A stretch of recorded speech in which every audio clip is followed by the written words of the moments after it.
Hello, my wonderful people, and welcome back again to Bod Tv. But where they analyze some small trends where they happen. My people, don't read for Tinubu. It is in a child's play. Right now, you don't go run, go meet the House of Law. Say I beg go. May they release 500 billion naira for ammo for palliative, man. Everywhere don't read. Nobody they feel they buy for again. Fuel don't turn to agaga. Nobody feel buy fuel. No be as it talk can to don't remove subsidy like this. They just remove them everywhere don't scatter, my people. Not only the rich then they cry now. In fact, even the richest they cry. My people. Not be here, oh hey area hello my hand they up oh like allow una. This news and some other ones then one follow, one come bring, come give una so. This one not be saying a joke right now, eh?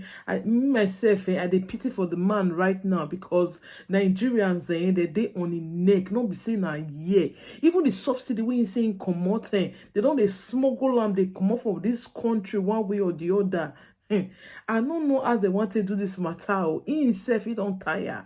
Right now, well, we dey hope say this and the 500 billion naira when you say make the sign when they want to do this palliative, we pray make it get ahead because Adibi know now this palliative. You know, say Rufai they always they talk na Rufai for arise they talk am say this man for don't put the palliative for place first before any other thing, but instead he can go comot the subsidy without the palliative. You see, make we think, consider whether that kind of thing, whether it makes sense. Whether it makes sense, my people, I go let these videos, all the videos where I bring come, make them play where Mona listen. See, because this thing, you don't get a CBO, say for Amo, hey God, we they pray. I know say for be mine, then my go they sing, say, hey. You think it's easy? I've already seen it. That's why I said I want to come and rescue Nigeria. In a smile from one corner now, my people. Mukona not forget on a big Bod TV area. Hello, food chest. Allah una do well, una bye bye. All right. That palliative that he mentioned, that part of the discussion they had is one of our major conversations tonight. 500 billion naira for palliatives. What about the 800 million US dollars that the Buhari government had a deal with the World Bank on this issue of palliatives? What about it? Bola Tinubu, is he seeking a loan? What, I mean, the request to the National Assembly, is he a loan or what? We'll be getting some expert opinion.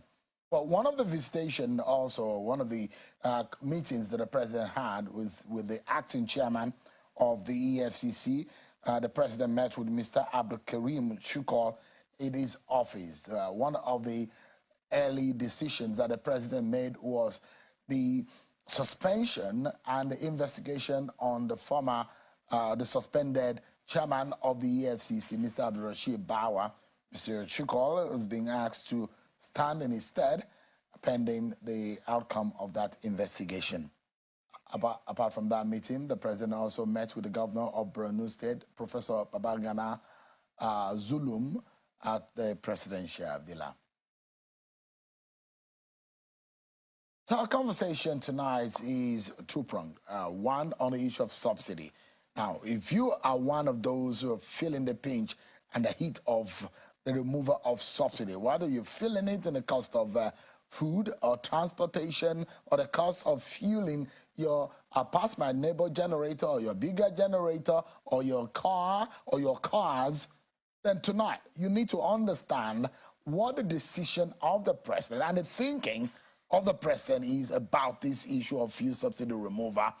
I mean, what is his agenda generally? 500 billion naira. Where is this money going to be coming from? So we're going to dissect all of that. Tonight we have an expert in the studio.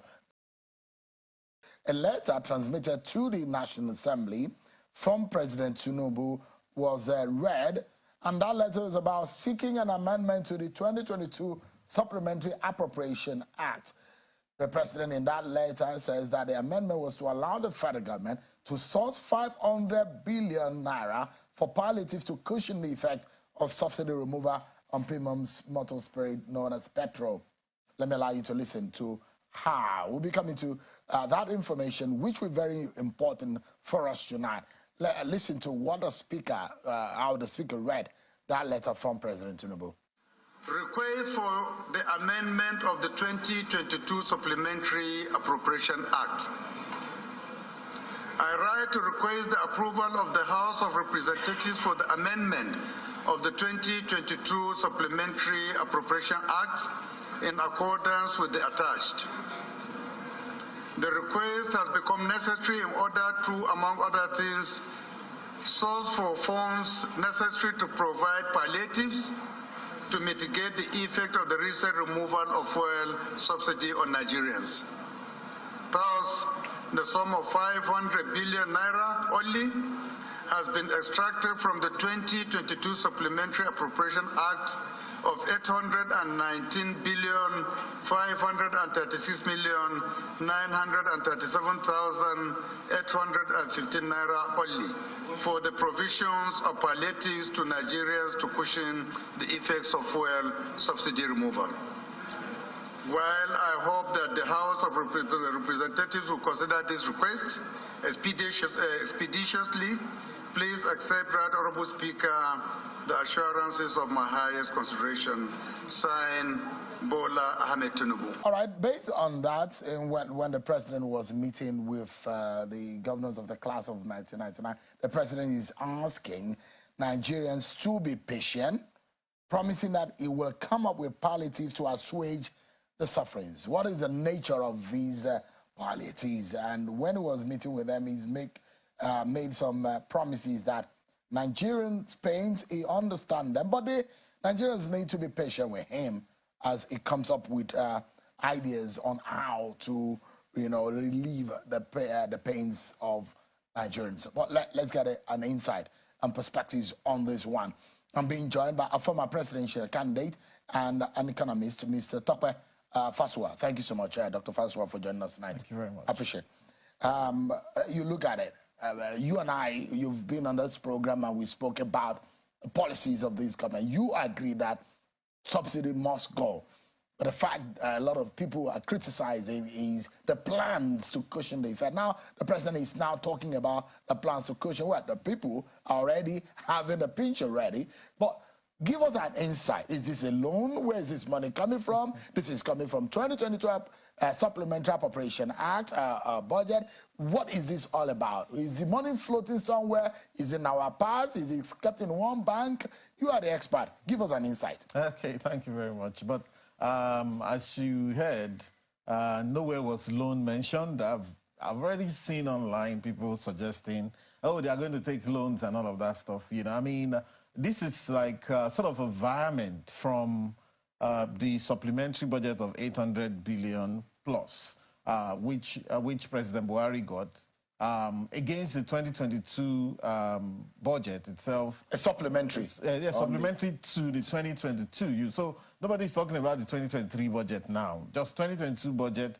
That bill actually went in somewhere in December 2022 to say that, look, because of the flooding that happened in 2022, there was need to spend some monies and so on. So what we're doing now is to say that, look, the flooding is an issue, but now there's a general problem which needs to be attacked.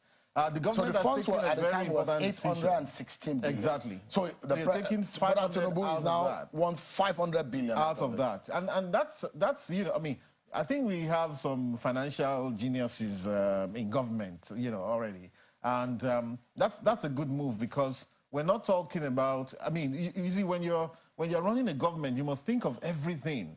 You must think of everywhere you can get money. So this is one place that can get money. It's not about borrowing new funds. Remember that Nigeria, as an entity, as a country, every day we're making money. We're making money, ships are berthing, we're making money in MPA, in the Massa, in FAN, we're making money everywhere, in customs, people are clearing goods. So it's an ongoing thing. At the end of the month, they come together, they say, okay, this is how much has they made, how do we share it and all of that. So but I think Nigerians should be happy that at least now we're moving on the issue of palliatives and reliefs for the people, having taken the very hard decisions that the government has taken. So in my mind, and I don't know, and we need to hear from government what their plans and a global. Nigerians need to be giving an information on what the global plan is.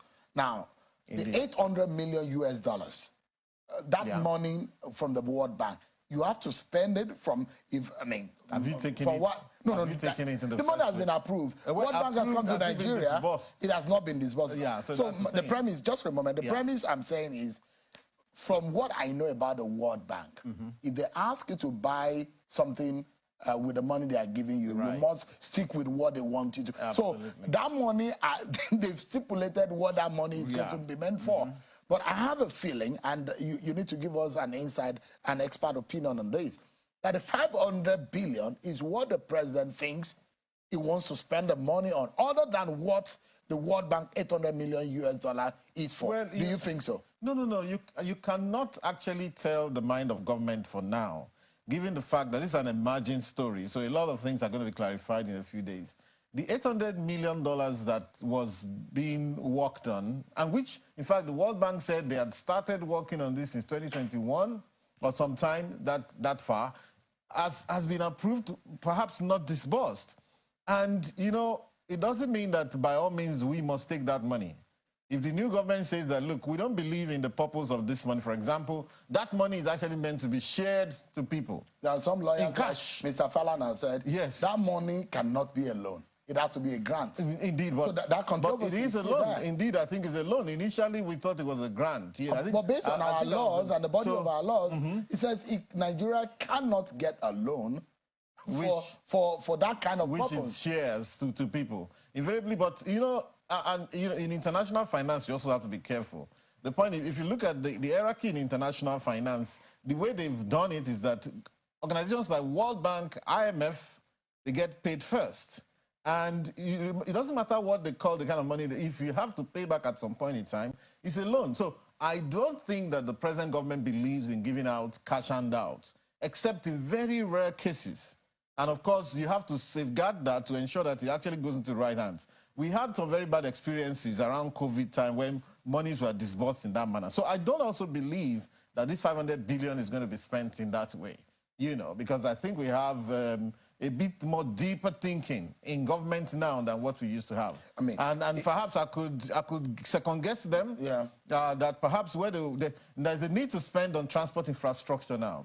To reduce the cost of transportation for many people. There's a need to begin to target where the inflation is coming from. For example, helping the farmers in order to reduce inflation. Okay, there's a need perhaps for them to begin to prepare for paying maybe higher salaries for the civil servants. So there are many ways you can spend that money, all right? Not necessarily just saying, oh, we've given the money out to some people. If you give money out, that's inflationary money. Let me for example, spend it and increase inflation all the same. Let's tickle the fancy of our viewers tonight, especially those who are government workers. And there are suggestions as to, people are already suggesting, the figure, the minimum wage should be raised to from the 30,000. So you imagine, for example, the wage bill of government will go up. Yeah. Should there be a jack in the minimum wage? Yeah. So this could be, this 500 billion could be also a package. Should it? I mean, that could be a low-hanging fruit, isn't it? Money directly into the hands of people. Well, you got to be very careful about that. Their purchasing power has dropped. Absolutely, indeed, yes. But you have to be very careful about that. How high do you want to go? Remember that, number one, you still have to think about whether the private sector can catch up with it. Because whatever you're doing in the public sector must be replicated in the private sector. I don't want people to sack staff and all of that. So how do they cope? What about the informal sector in general? How do they? So if you give money, it's been done before. You give money to a public servant, they rush to the market to buy things, prices go up, and other people begin to suffer. So yes, it seems like there has to be an increase in wages across the board, even in the private sector where I operate.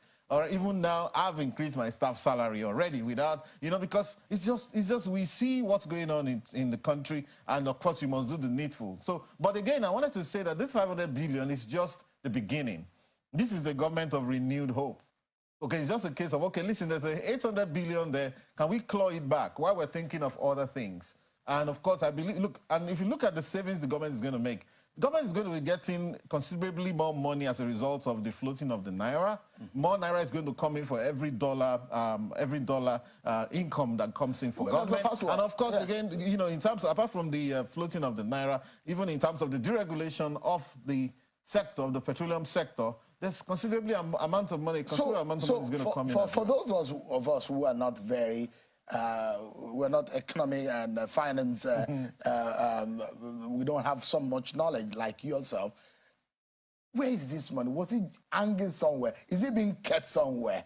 No, like I because said, the 800 billion is the money. Like I said, no. So it's a case of listen. If you set a budget for this year, for example, and you say, okay, you know what, I want to spend 10 billion this year, but I need at the end of the year, you say, listen, I need 500 billion more for this same year that I need to spend. Okay, so there's a budget. There's a financing aspect of the budget that this is how we're going to finance the budget. Arrangements will be made in time as to where to get the monies from. So that extra budget has been provided for. So it's a case of, and again, like I said earlier on, Nigerian government makes money every day. So we need to also, yes, so and I wanted you to explain that, because our viewers need to also understand that you cannot spend government money without appropriation. Absolutely. Appropriation is a process, to say, an approval process. Absolutely. That every kobo that is spent, so there is an approval, is a window of approval that has not been spent and used. Exactly. And the possibility of government being able to use it. Absolutely. Since there's a 2023, repurposing, basically. And you could see from the letter that was read,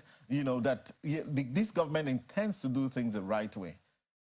We've seen in the past, sometimes when government gets arrogant, they spend whatever. Later you'll be hearing, oh, they've spent this much. For example, all of the things that went on with central bank and so on. But this government is trying to say, listen, according to the law, and you could hear that in the body of the letter, that we are not going to spend this except we tell you that we're not going to even repurpose this amount except we get approval from you. That's I'm exactly just imagining that President Tinubu will come out on a day to announce palliative plan for the nation, a comprehensive palliative plan. Because some states, I think that it has to be a robust. Absolutely. I'm thinking don't even call it palliative, really. I don't like the word palliative because it sounds like a plaster on a wound. You know what I'm saying? There's a wound, isn't it? We need a proper treatment for that wound. So, you know, before you just put a plaster on a wound, you're going to treat, you're going to clean that wound and all of that before you, and then you're going to say, okay, when are we removing this plaster? And so on. Before we, so invariably, I would want, you know, things like reliefs in the immediate term, but a much more comprehensive idea will be sold as to where this economy is going to, essentially harking back to campaign promises, you know, how much growth rate you want in the economy, how many employment do you want to create in the economy. We can even decide to have a job focus. Okay, I mentioned inflation management earlier on to say we can't just keep talking about, you know, interest rates. It's not working.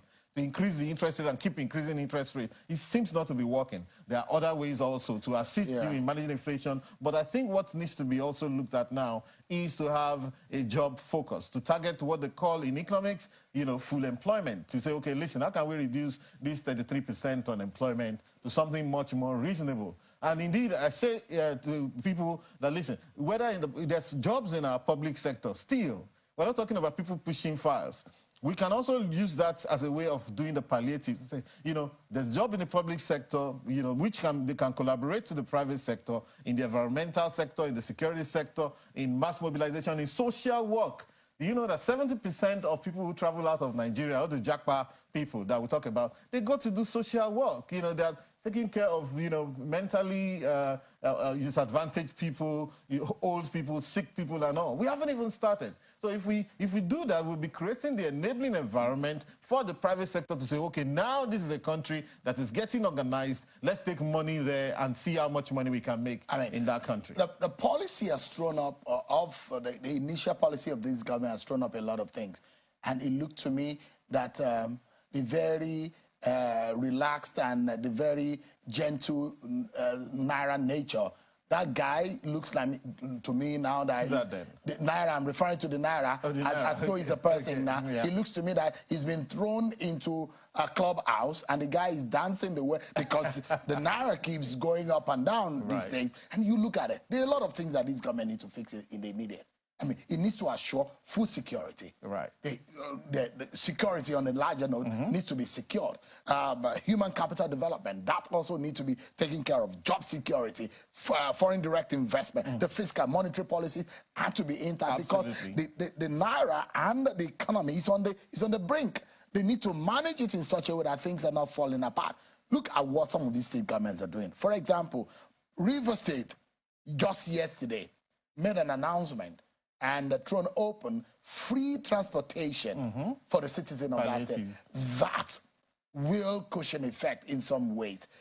Other states have said, look, go to work for 3 days and just sit at home and productivity. So a lot of these issues will come up. But how this government is able to tackle and react to these whatever, because it's the government that says it will hit the ground running. Right, and it has actually. For 44 days or 45 days after, look, it's not how easy. much of the eating of the ground Okay, running? out of that 44 days, maybe about 25 days, we hadn't had a National Assembly. I mean, in that 44 days, special advisors were announced, Right now, they're almost pushing the names of the ministers forward. We haven't actually had a government that has moved this fast even since 1999. It takes a while to organize government on a national level. I saw Taraba State inaugurating its commissioners. Very few states are going to be able to do that in this short period. Some people will tell you that Obasanjo's first time was... Because of us, of course, it was arranged, basically. I mean, it was military trying to leave. A lot of people who formed that government were ex-military people and so on. But this is... I could see that the government is actually moving quite fast. So I think a little bit more patient, a little bit more patient, and I think we're going to be able to get a very comprehensive plan on behalf of government. People are going to see themselves in that plan to see where their own hope is coming from. Haven't taken the very difficult decisions that we need to take. Dr. Fasua, one question I was driving at, with all of the list of the checklist on the minds of the likes of Mr. Wale Edun, and those who are around him, because he's the one that is advising the president, and the likes of Mr. Zaka Adedeji, those who are now advising the president about the issues of the economy. On a long list of what I've said, the checklist has to be, from your own mind, there has to be a low-hanging fruit, because the suffering is immediate. That has to be dealt with. Right. So the 500 billion is a low-hanging fruit. Palliatives are low-hanging fruit, things we can do in the immediate, but what I think we should also be more concerned about... I mean, we've not talked about the breaking down of the palliative. What could the palliative be? That's part of what I suggested earlier. You mentioned what Wike is... I mean, what's the new guy in... Fubara. Fubara, Sim Fubara. Yeah. He's doing in Rivers State. I wish a few more states would take such kind of initiatives. The federal government can assist them. The transport infrastructure, we can decide that, okay, usually there's this issue of buying buses and co, which we can use for 1 or 2 years, Not very efficient, but hey, in the interim, if people are groaning, all right, then you want to do that, so you can spend some of the 500 billion on that. You can use that to also create a few more jobs and pay people and expand, the number of people that are being paid by government. You can use that to partner with the private sector.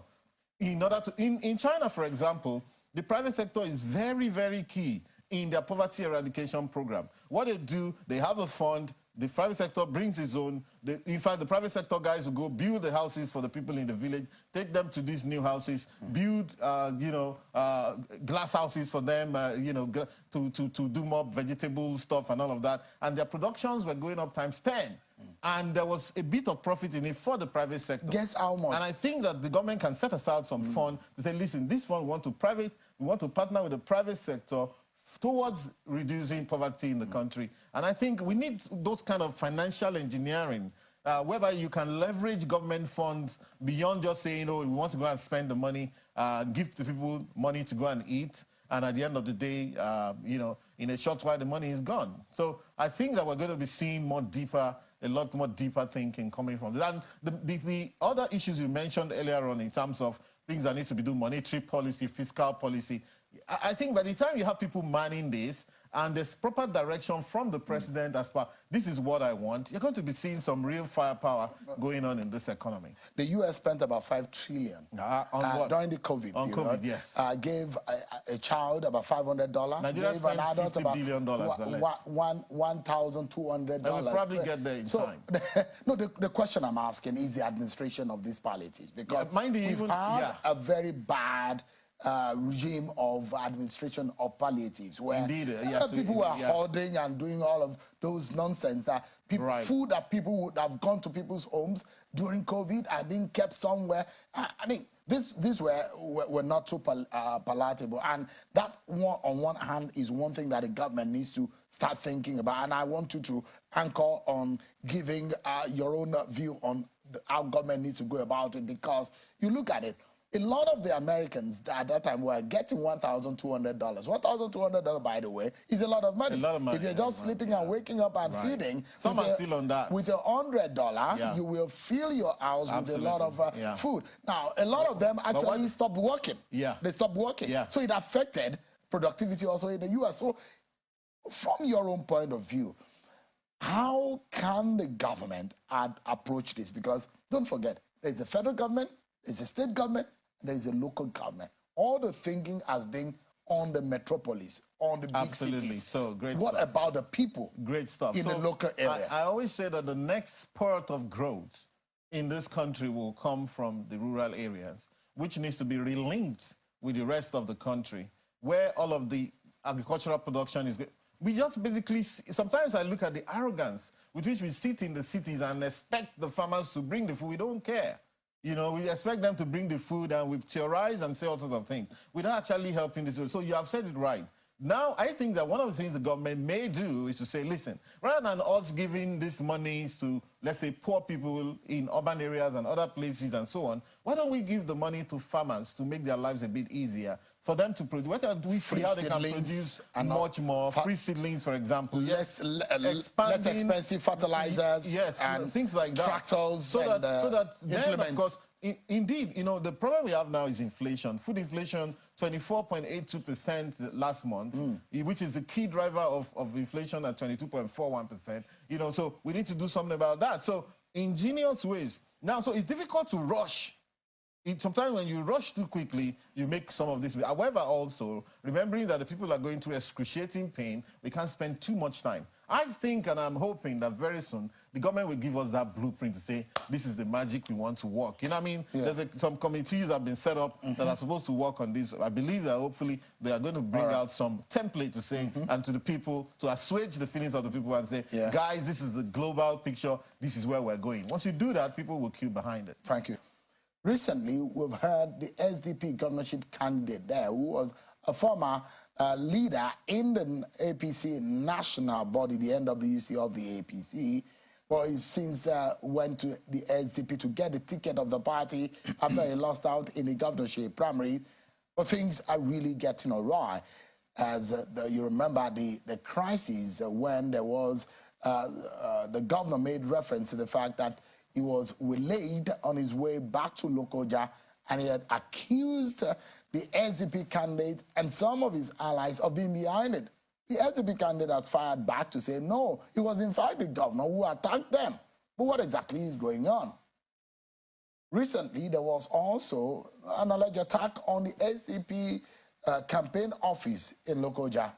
The House of Representatives on Tuesday asked the federal government to lift the ban imposed by former President Muhammadu Buhari on the supply of petroleum products to stations within 20 kilometers of the country's land borders. The lawmakers passed the resolution during plenary session following the adoption of a motion presented by Adegboyega Ishaka from Ogun State. While moving the motion, Ishaka argued that the ban should be lifted because petrol subsidy has been removed, adding that the continued enforcement of the ban is causing hardship to millions of Nigerians living and conducting businesses within the affected areas. In the meantime, the acting Controller General of the Nigerian Customs Service, Wale Adeniyi, on Tuesday acknowledged that despite the removal of petrol subsidy, full smuggling through the land borders still persists, and that complete eradication of full smuggling may take some time. While speaking to the State House correspondents after a meeting with President Bola Ahmed Tinubu at the Aso Rock Villa in Abuja, Adeniyi also clarified that not all Nigerian borders that were closed by the Buhari administration have been reopened, adding that while selected strategic borders were reopened in 2022, several remain closed pending review. If you remember that the borders were completely shut down 2018 up until 2021, 22, when some selected strategic borders were reopened. That is still the situation as we speak. And this was why we had an ad hoc arrangement of a special unit coordinated by the Office of the NSA to enforce that border closure. But as we speak, about 5 of them have been reopened. 4 were initially reopened, and 2 more were opened after that, and that is still the situation. There are ongoing processes to review this situation against the objective of the border closure itself. In some border areas, we had reports of seizures of fuel, and that is what we had. We have seen that they are still smuggling it across the borders. The rates at which this is being smuggled has reduced considerably. Well, we are seeing that despite the subsidy removal, false smuggling persists in land borders, as the Controller General has said, and that was one of the measures that, President Muhammadu Buhari had put in place. Well, in another development, former presidential spokesperson Femi Adesina has reacted to Bishop Matthew Hassan Kuka's comments during the 60th anniversary celebration of Afe Babala's call to bar in Ekiti State, which he stated that Nigeria witnessed the ugliest face of corruption during the Buhari administration. Bishop Kuka had also accused Buhari of developing just his hometown of Daura in Katsina State, insisting that Katsina enjoyed development over time, owing to the fact that it is the hometown of the former head of state, which does not speak well of democracy. While reacting to Kuka's comments in a post on Twitter, Femi Adesina stated that the bishop was simply pained. He wrote, "Who listens to that bishop again? He's still pained that he got no under the cassock patronage from Buhari, unlike in the past. As he dey pain them, he dey sweet us." Well, let's take a listen to Bishop Kuka before we come back for a discussion. We have seen the worst face of corruption in Nigeria. Femi Falana, my friend here, will speak about that because he's published a series of articles, talking about what happened under the Buhari administration. They were not the ones who caused corruption, but I think in the last administration we saw the ugliest face of corruption in many, whether in moral terms, financial terms, or other terms. And I'll mention that before I close. The sad story, let me put it that way, the very fact that Daura has had the opportunities that it has never had since its existence.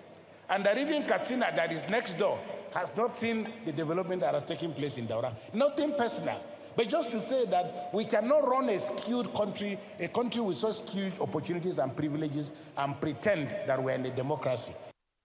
All right, Rafai, you know that Bishop Kuka has been a stern critic of the Buhari administration and the president himself as well. Quickly, everything Bishop Kuka said was correct. There was accelerated development in Daura because of President Buhari. A lot was taken there, and a lot of people kicked against it when it happened. And for Mr. Femi Adesina that says, do people still listen to Bishop Kuka? Hell yeah. Of course. Bishop Kuka has been a voice in this country for over 30 years, and his voice is louder than Mr. Femi Adesina's voice, obviously. Let's not deceive ourselves. And what he said is right. And please, when people give feedback, let's stop criticizing them and say they're not getting castle privileges. Where was Mr. Femi Adesina when Bishop Kuka's church was attacked in Kaduna during the Debra crisis? All right? When all are the things he had gone through? Where was he when Bishop Kuka had to sit on that Oputa panel for reconciliation of this country? Where was he then? Let's call a spade a spade. When people criticize government, you take the meat of the criticism and move on from it. But anyway, Mr. Femi Adesina is doing his work. As regards the National Assembly members, real quickly, yes. And GNI, GNI, as it's fondly called, Benga Nasir Isiaka, we'll definitely talk about that because he represents a House of Rep zone from a border area, which is Yewa.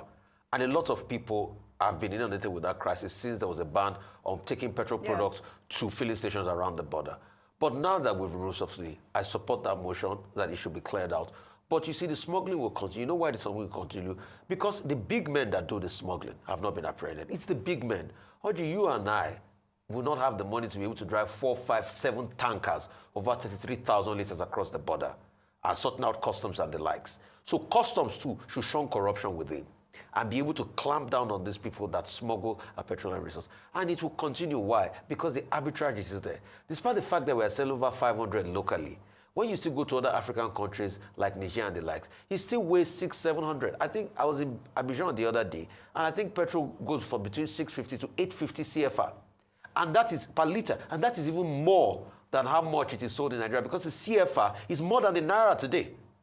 So as long as you still have those arbitrage, you're still going to have those differences, and it's still going to be problematic across the border. So that's that about it. Customs should shun corruption within, and the new controller should do a lot for them. All right, Dr. Abati.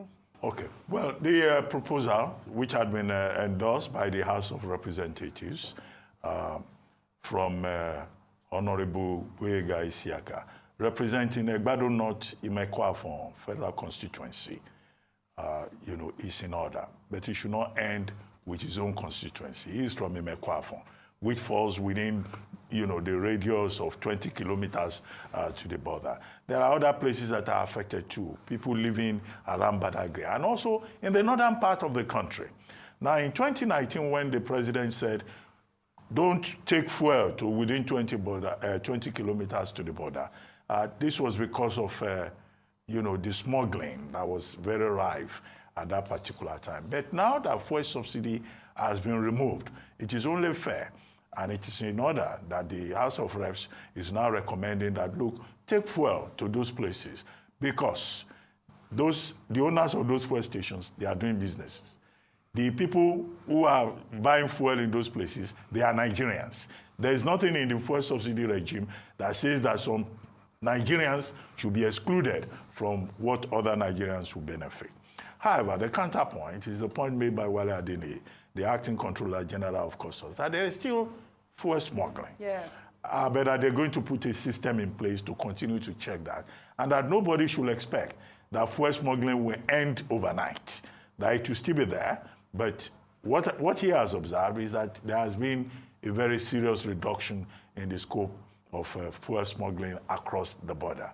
And well, that's understandable, but that review that they need to do should take along this recommendation from the House of Reps, so that nobody feels left out of Nigeria. And it is very curious because, again, part of that review, they need to monitor the waterways. Because some people, we understand, go to Badagry, take fuel from Nigeria and cross in boats to neighboring West African countries. Even now that fuel subsidy has been removed from Nigeria. And despite the fact that in as far away as Cameroon, some motorcyclists were carrying placards saying that President Tinubu should not have removed the fuel subsidy in a year. Imagine how serious the dilemma is. Nigeria introduces a policy, people are carrying placards in Cameroon. Yes, but we hope that, of course, all the other associated issues in terms of, the interests of all citizens involved will be addressed. As for Femi Adesina, he says, who listens to that bishop again? Well, people are still listening to Bishop Kuka. Every Sunday, every morning, people troop to his church to listen to him. He's head of a whole diocese. If people are not listening to him again, why did they invite him to come and speak at we have the picture. At the 60th anniversary of Chief Afe Babalola's We even invited him to the Aso Rock Villa before Buhari left. Well, I bet Femi Adesina, he and Bishop Kuka, they will make up. Absolutely. They will make. After all, the job has ended. Each one has moved on to something else. But Bishop Kuka will still be there, right. Whether anyone likes it or not. And we must all tell ourselves, the assessment of the Buhari administration, as is the case with other administrations, will continue. Nobody can dictate the perspective, and everybody should have their say. After all, he was president of all Nigeria, not president of Aso Rock. He was president of all of us, including Bishop Kuka, and who has a right under the Constitution to express his views. Well said, Dr. Bati. We'll take another story. The governor of Anambra State, Professor Charles Chukwuma Soludo, has offered a scholarship to the highest scorer in the 2023 Unified Tertiary Matriculation Examinations, Nkechinyere Ume. The gesture followed the recent JAMB declaration of Ume, who hails from Anambra State, as the highest scorer with a cumulative mark of 360 in the examination. Soludo's chief press secretary said the governor has congratulated the candidate for making the state proud with her exceptional performance, and that the scholarship is to enable her study any course of her choice at the Chukwuemeka Odumegu Ojukwu University in Anambra State. Congratulations to Ms. Ume. Well, in the meantime, we would like to highlight two young men who are breaking the disability barrier. One is a young student by the name Kamal Usman, a physically challenged boy who has lost the use of his limbs but has found a way to write with his mouth. Usman is a junior secondary school student from STDSS Kagara. Here's Usman displaying his gift. This is Kamal Usman, who is a handicap, but naturally he wants to be an elite. He wants to be educated, despite he's been a villager, but he happens to come down to the town and be part of the student. He's using his mouth in order to write. He writes better than those that are even using their hands. That is nature. So please, we need government intervention, either local government, state government, and federal government, if they can be able to afford and help this very young man here, for him to secure something for him, a home and his educational background too.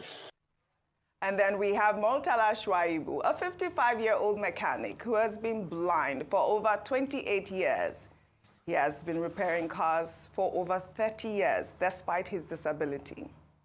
It's a mechanic that is fixing my car. Please, I want you to hear his story. My name is Murtala Shuaibu. I've been doing this for over 38 years now. Yes. And I'm a blind man for good 28 years. Yeah. Were you born blind or you were seeing before? I was not born blind, sir. I was seeing before. You changed my tie rod. How do you get to know which one? How do you even tied everything? How? Anything that my hand touch, if it is good, I will tell you it is good. If you hear the noise of car, any problem that you have, I will tell you. Any spanner that I pick, when I use my hand hold the spanner, I will know the number of the spanner. This is wonderful. What other cars do you do? I do Toyota, Honda, on Japanese cars. How amazing is this, Rufai? I did see that young Usman's video on your Facebook account that you sent to me. Yes. Isn't this amazing to see this all the time? This is amazing. And just to follow up on that story, I've finally also been able to investigate further. I've also put a number on my Facebook now in case people want to call to help the young Usman. I've put a number out there they can contact. Just call that number to be able to help him. I think let's bring out stories like this and help people like this. And also the mechanic, if we can get a contact, help people like that. Absolutely, absolutely. It's simple. There is ability in disability. Yes, absolutely. This is what we have seen. People who are physically handicapped, they are not useless in society. What remains is for government to do a lot more for them and to focus on them. As for the juniors from Deeper Life High School. Yeah. Well, it's good. Governor Soludo is giving scholarship, but he should not tie that scholarship to Juku University. It should be any university of her choice, because she says she wants to go to University of Lagos. President Tinubu yesterday described the reprisal attacks in the wake of recent communal clashes in Plateau and Benue states as depressing, needless and avoidable. Tinubu directed security agencies to bring to book the perpetrators of the killings in Bangu local government area of Plateau State and parts of Benue State, insisting that the suspects must face the full weight of the law, while reaffirming his government's strong determination to stamp out violent crimes and all forms of criminality everywhere in Nigeria. Tinubu said the cycle of violence must be dismantled in the country. The president's pronouncement came as the House of Representatives mandated Inspector General of Police, Kayode Egbetokun IGP, and National Security Advisor, NSA Nuhu Ribadu, to investigate the recent killings in Plateau State and ensure culprits were brought to book. In Benue State, the governor, Reverend Father Hyacinth Halia, reiterated his administration's readiness to grant amnesty to repentant criminals. Halia voiced his displeasure over the recent killings in Apuna area of Ukum local government area of the state. This is Bod TV Bod. In case the first time you come here, please don't forget to subscribe and hit that notification bell for more uploads.